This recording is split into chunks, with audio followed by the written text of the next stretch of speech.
As we approach the upcoming elections, we face an important choice. Leadership is more than just promises. It's about action, vision, and commitment. But how do we truly get to know the people who want to lead us? Good day, Zamboanga. I'm Rogin Eribal, and this is the Local Candidates Interview, a platform where we take a closer look at the people who seek to serve our city. This special series is brought to you by the Ateneo de Zamboanga University in partnership with the Commission on Elections and the United Front for Honest, Orderly, and Peaceful Elections. Our goal is simple: to provide you, the voters, with the information you need to make an informed choice this coming election. Joining us today is Michelle de Caledad Natividad, who is running to represent the 2nd Congressional District of Zamboanga City. Ma'am, welcome and thank you for being here. Thank you for inviting me. All right. This is your first time to run for office? Yes. In Zamboanga City, ma'am? Yeah, this is my first time to run. Mm-hmm. But politics, it's not new to me. How come po? I've been with the national campaign together, especially mostly with the presidential election. So, politics is it's a little bit not new because I've been there. It's just that I'm not running because you know, as we always said, we are a mother. We cannot serve two houses at the same time. Correct. So now my children are already big. They have grown up. I have 4 kids, actually 3 boys and 1 girl. And the 3 of them had finished their studies, and one is studying right now. So it's come to me na it's time, so I can serve the district because I believe you cannot serve 2 masters at the same time. That's correct. No? But what's a normal day like for you, ma'am, outside of politics? Yeah, normal day with me, I wake up early in the morning. Yes. I wake up at 4 a.m. Since we are in the fishing industry. So you have to monitor the boats, the catch for the day. And you have to see to it everything it will be arranged because it's just only a half-day work. In the afternoon, you have to rest, take a nap, because the day is already been done, only half day. Yeah. Ma'am, you're a proud Zamboangueña. Yes, I'm a proud Zamboangueña. I am from Manikaan, my father, and my mother is from Mampang and Talon-Talon. So I was born here in Zamboanga City. I grew up here. My elementary and high school, I went to Zamboanga Chongwa High School. And I am a nurse by profession. I graduated my BSN in Cebu Doctors College.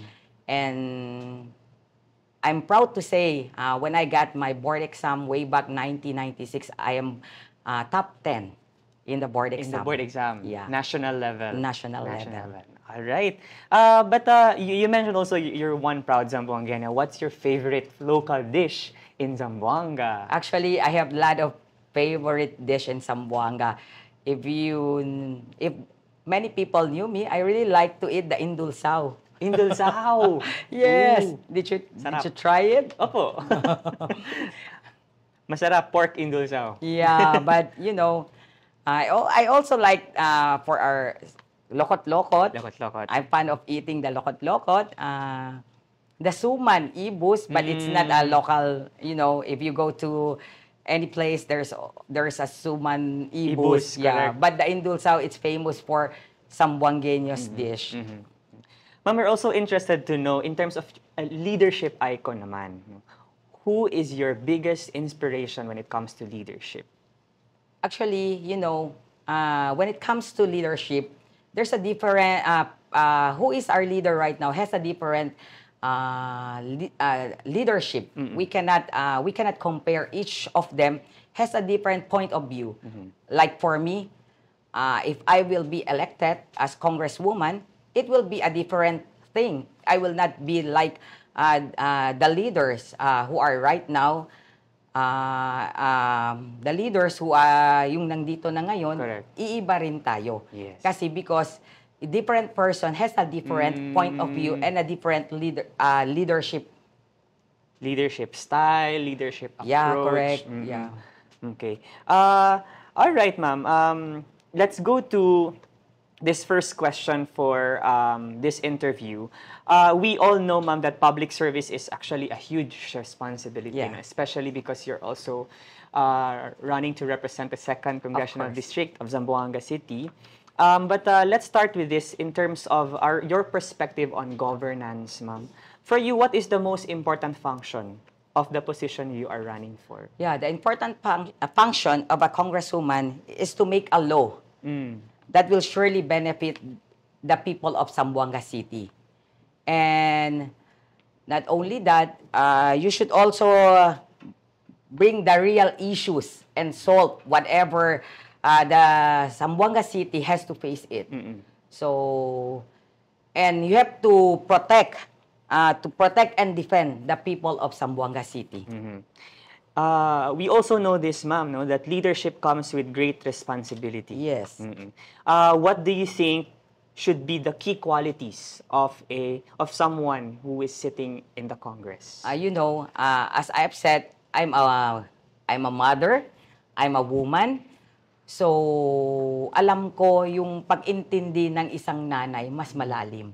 So, the quality you're asking about of me, that's defined because number one, I'm a woman. All the problems in our house, it is the woman who solve it. It's the mother who can solve it. All the problems of the children, it's always the mother, the first one to know. So for me, as a woman, I can deliberate and articulate well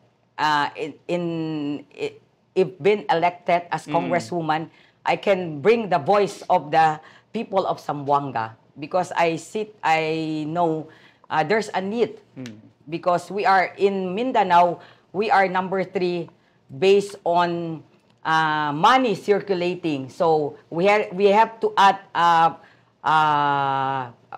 progress and development because we are top 3 if you based on central bank. Now, from leadership, we move to good governance. Now, it's a term we hear often, no? But what does it really mean to you? For me, good governance is no corruption at all. It's between transparency and accountability. All right. Now, what would be the first 3 bills that you will file once you get elected to Congress? Probably because I'm a mother and I'm a woman, number 1 of my agenda, if I'm being elected as congresswoman, it's more on education. Because education, if you have that education from within, everything will follow. Development, poverty, everything will follow. So the main objectives, the main bills I pass is about all in education. Right. And second, I'll see to it since we are on a like President Marcos is always addressing the food security. So we have to also help the local farmers, stop importation, and we have also to subsidize whatever we can subsidize in order the prices of the commodities to be low. Are there specific committees, ma'am, in the House that you would like to be part of? Of course, I like in part of the education. Education Committee. Yes. Education Committee. All right. Now, let's dive into the heart of this conversation, ma'am. We will be talking about your plans and the solutions that you propose for the people of Zamboanga City. And the topics that we'll be discussing today are topics from our multi-sectoral, multi-stakeholder focus group discussion from our communities And these issues actually reflect the concerns of the Zamboangueños. So we hope to hear concrete and actionable solutions from you. So to keep things a little bit engaging, and we have a fishbowl here. This contains the 10 key issues we'll be talking about today. I would like to request you to pick one randomly so that I can read to you the situation and the question. Parang Miss Universe. Let's get started, ma'am. Yeah. Let's have the first topic for this segment. Food security. Food security. A 2024 World Food Program report identifies 7 major livelihood zones in Zamboanga Peninsula. These include aquaculture, rice farming, and crop production. Climate change-driven temperature increases threaten these sectors and future food yields. What measures, ma'am, should be taken and prioritized in Zamboanga City to at least mitigate the impacts of climate change to the city's food security? Number one, we have to reforestation our environment because I believe if we have that reforestation, it will stop the flood. It will stop the causing of yung mga bahay, yung mga floods. So reforestation, yung climate change, we have a better sabi natin yung environment because kung maraming puno, mas malamig. So and then it will also help to grow the product of the farmers since walang flood. And we also have the the livestock to be in one yung parang lahat ng livestock kasama-sama lahat. You call it as bio. I have a see it sorry. So you it's something. Nandun na lahat. Oo, nandun na lahat ng animals. Oo, para to grow. Parang yung ginawa mo, biodiversify. Ma'am, nabanggit niyo kanina, ma'am, yung agriculture, no? And it's also something connected to food security. And yun yung sabi natin that climate change is affecting our Zamboanga cities, the city's food security. How do you think we can ensure that the prices, for example, of our produce ay magbababa we have to stop importation and we have to support the local farmers. And we have to generate something na control yung prices. Hindi siya yung dito mas mahal, dito mas mura. So we have to avoid that thing. The prices kasi, it's really help with the farmers. Kasi kung meron sobrang mura, paano yung farmers?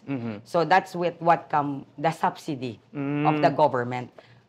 All right. And they also say, ma'am, that farmers actually struggle because they don't have capital for we can do the cooperative for the farmers because once we have the cooperative, you can help the farmers having the capital with no interest and they also have the profit because they are a cooperative. All right. Let's go to our next topic, ma'am. Please pick your next topic. This is on solid waste management. The Philippines faces unsustainable plastic use and poor waste management, generating million tons of plastic waste annually, with 20% ending up in the ocean and contributing significantly to global marine pollution. By 2025, actually this year, Zamboanga City alone is estimated to generate 278,000 tons. Now, if you will win as our next Congresswoman, what specific legislative strategies will you do in as far as improving solid waste management for our city? If possible, minimize plastic usage, number one.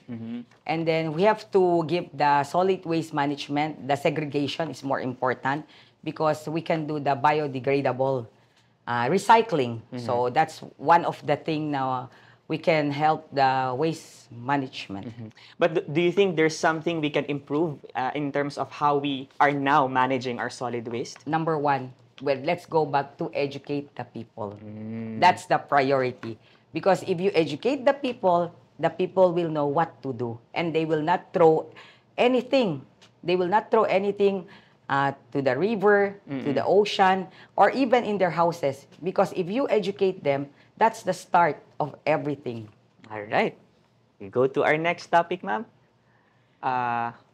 This is our third one. This is on teenage pregnancy or child abuse. Zamboanga City faces a severe problem of sexual violence against minors, with nearly 100 cases reported in just 8 months last year, and 85% of which were incest, according to the Zamboanga City Police Office. This coincides with rising adolescent pregnancies, often linked to abuse and limited access to education and healthcare, as noted by the CPD Region 9. What immediate steps should we take to put a stop to this long-standing problem affecting the lives of and futures of our young women? Actually, we are number 5 in teenage pregnancy all over the Philippines. So let's go back again. It's because of the poverty. We can only eliminate poverty if we have a very good education. Education is very vital in our society for the progress and development of our city. So, for me, we have to educate because people, when you are only in the house, you have nothing to do. So your mentality, it's like you don't know what to do. So you have to educate them. This is the right thing to do. Education is very important. You mentioned about education, ma'am. Will you push for the strengthening of the reproductive health education? Sexual in education. schools? It's sexual education is very in need for especially the adolescent. Yes. And how do you think you could combat the conservatives on this topic? Actually, I'm a Catholic, but this issue it's not only we cannot hindi natin pwede sasabihin na we don't want that issue. Even I'm a Catholic, but we have to also see to it that there's no abuse anymore. So we have to have that topic in our school about sex education just to prevent, because the development of our country or our city will based on what we educate the people in schools. Yeah. Correct. Let's go to our next topic, ma'am.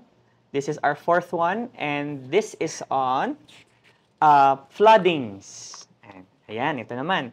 Zamboanga City has repeatedly endured severe weather over the past 5 years, resulting in floods, landslides, deaths, and hundreds of millions in damages, affecting nearly 70,000 people and displacing thousands. Many say that the city's flood control and disaster preparedness remain insufficient. If you are to be elected as the next district representative of the 2nd District, how will you use your position to improve disaster preparedness, ma'am, and ensure a more effective response to these recurring calamities? Yeah. Number 1, the reforestation to prevent floods. Number 2, the watershed. We have watershed. We have to preserve the watershed because it's one of the way of the other can help us. And then we have to rest assured Zamboanga City is ready. If I will be elected as Congresswoman, I see to it my congressional funds can give allocation to our disaster, and we can have seminars, especially in our barangays, because first thing first, when something will happen like flooding, it will be the barangay who will always be the first one to go to rescue the people of the barangay. So number 1, we have to have a seminar how to do it. How we can rescue those people in times of this crisis. We have to have a seminar, and we have to get the expert for how we can rescue, how we're gonna make it, how we're gonna use it. If we have that the machine, whatever we have, but we have to have the seminar in order to know how we can use it. Capacitating our Yes, barangay yes. up to the barangay level. Yes, we no? have to, because if it only people of concerning like the disaster, we have plenty of barangay here in Zamboanga City. We have 98 barangays. They cannot attend everything. And we have to make it sure, first thing first, the barangay has to know how we're gonna do it. But ma'am, this is on the barangay level. Yeah. But in terms of your National. work at the Congress, how Yeah. will this be translated into law, for example, or into the bills that you will be passing? Yeah, later you on? can pass a bill regarding disaster because that's it. You have to pass the law in disaster. Number one, the procurement of the rubber boat for flooding, of the emergency trucks, of anything. That's how the Congress can help with the LGU. Okay, let's move to our next topic, ma'am. This is our fifth one, and this is on traffic. Traffic in Zamboanga City. All right, a 2023 study revealed worsening traffic in the city, with commuters experiencing 30-minute delays per trip and losing 2 hours daily. The study also highlighted widespread dissatisfaction with the city's limited, unreliable, and uncomfortable public transport system. What would be the best way to address our traffic problem in the city? You know, the best way for the traffic congestion we're having here in the city is I will help with the local LGU and fund. We have to move our city hall from 1 kilometer radius to 7 kilometers radius away from the city, because we are over congestion here inside the city. Because and then we have to have the interconnecting roads in order there is no more traffic, and that will always be the funds of a congresswoman, so we can help that. And all the agencies, if needed to be transferred outside the city, we must transfer it, because it will lessen the traffic congestion. If that's only the case, rerouting, it will never solve the problem. I'm interested in what we mentioned, ma'am, about from transferring the city. You mean from No, 1 City kilometer? Hall. The city hall. Yeah. From 1 kilometer to 7 kilometer radius. We are one kilometers by 1 kilometers radius. So we transfer the offices from 7 kilometers to 7 kilometers radius. So the traffic here inside the city will not be congested. Decongest na tayo dito. So we will go for the infrastructure, the interconnecting roads, so it's easy access to everybody. Infrastructure also, no, you are Yeah. also trying, you're proposing, no, to build infrastructure to solve the traffic problem. But when we say infrastructure, ma'am, this involves funds, and funds can actually take a long time to arrive. So how do you plan to we do have it? the priority funds. Since we can always address, because that's already happening to our city. It's so easy. If we want to open a roads, we have funds for that. We really have funds. But having offices outside the city, that's the difficult one. But if you fight for it and you want to really have it, you can do it. Because you are the voice of the people of the district too. And you are the voice of Zamboangueños. You are the representative. So you have to do everything to have that funds. Especially because traffic is already building up in the East Coast, no? In the 1 East Coast. hour coming here. So that would mean we will be having longer trips Yeah, later and if we will not this is solve the this. longer and this is the solution, in not only temporary. It will be permanent solution. All right. Sige, ma'am. Let's move to our sixth one. This is on ayuda and social welfare services. Many eligible families, especially indigenous peoples, are excluded from 4-piece program despite profiling. Similarly, numerous senior citizens are denied government assistance due to limited slots, leaving many vulnerable beneficiaries in Zamboanga City without financial support. If you win as the district representative of the second district, how would you ensure the equitable distribution of these programs to all eligible beneficiaries?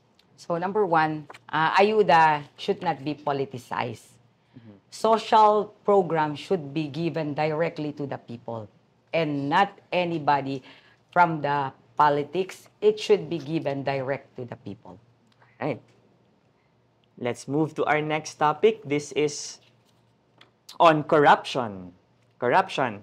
The Philippines ranked 114th out of 180 countries in Transparency International's 2024 Corruption Perception Index, reflecting perceived public sector corruption like bribery and nepotism. The CPI also considers the effectiveness of anti-corruption mechanisms, including enforcement, prosecution, and whistleblower protection. Now, if you win as our Congresswoman, what specific strategies and measures will you implement or legislate to combat corruption and promote transparency and accountability? Yan. You have to have the freedom of the press. Whatever your government transaction doing, you have to let the people know. That's part of the corruption. It will lessen because you have the media know what you're doing.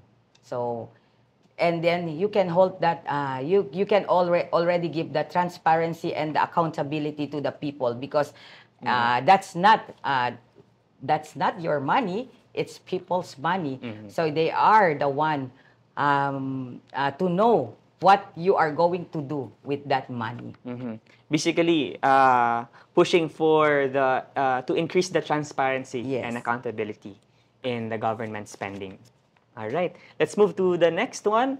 This topic is on education. We only have 3 more. Education. The Philippines ranked 77th out of 132 countries in 2022 Global Knowledge Index, scoring 41.1 out of 100, below the world average. This score indicates moderate performance in education, innovation, and research and development.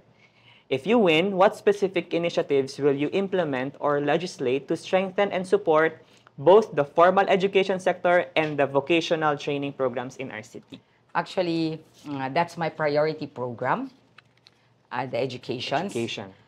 My office, if I elected as Congresswoman, my office will come up to giving allowances to the student because I believe many wants to go to school but they are lack of funds. Number one, allowances like giving them the fare, the uniform, the books, and whatever requirements they need for their tertiary education. All right, but when we say also allowance, ma'am, actually the concern here is the delayed distribution of stipends, and not only that, the limited slots also, which means not everyone will be able to be given the allowance. How do you think you could ensure the efficiency in terms of fund distribution? You know, as in Congress, you have 2 funds, the hard and the soft. The hard is the infrastructure and the soft is the education, the health. So you can always transfer the hard and put it in the soft. So many can go to school. And you can give many scholarship program if you want to. All right. Let's move to our 9th topic. We have 2 na lang po ang natitira. Let's move to power or electricity. Ito po tayo. Crown Investment Holdings assumed Zamzelco's management in 2019. Yet, system losses, inefficiency, and outages continue, reportedly causing debt to balloon to 4 billion pesos. This raises concerns about who will ultimately bear the burden of this massive debt. If you're to be elected as the next district representative of 2nd District, how will you use your position to address the issue of electricity in the city? Number one, we have to have our own power plant because we're just getting our power from Iligan City, and National Power Corporation. So we have to do that. And number 2, we have the PNOC. We can have always the renewable energy, like the solar system. We can do it. the windmill, or the battery. So it will help us control the blackouts here in Zamboanga City. And how will that also improve or give or benefit the Zamboangueños in terms of the prices or the rate of electricity later If on? you have the solar system, it will really, the prices of the electricity will go down because you get only the power from the sun. It's solar system. Solar And the windmill you get from the wind. But unfortunately, we cannot do windmill here in Zamboanga City based on studies from the PNOC. So we can only do the solar system and the battery. So you have to push that for the renewable energy, and it will help us decrease the electricity rate. All right. We're down to our last. Yes, we're down to our last topic for this segment. Peace and order. All right. A series of shootings in Zamboanga City has led the mayor to deploy the AFP to support the police in maintaining order and addressing rising crime. This comes at the time when the election gun ban is in full force but is violated. What do you think is the solution to this problem, and how do we ensure a stronger peace and order for the city of Zamboanga? As a congresswoman, if I'm elected, I will join hand in hand with the mayor. Because I believe we need peace and order in the city in order to have a progressive city and a development city. So I have congressional funds. I can help the mayor in purchasing motorcycle vehicles for helping the PNP and the Joint Task Force Zamboanga to manage to the city. And also, we have to have the high-resolution CCTV. If there is a case of shooting incident, we can probably, if it's a higher resolution, we can see the culprit right away, and we have to investigate.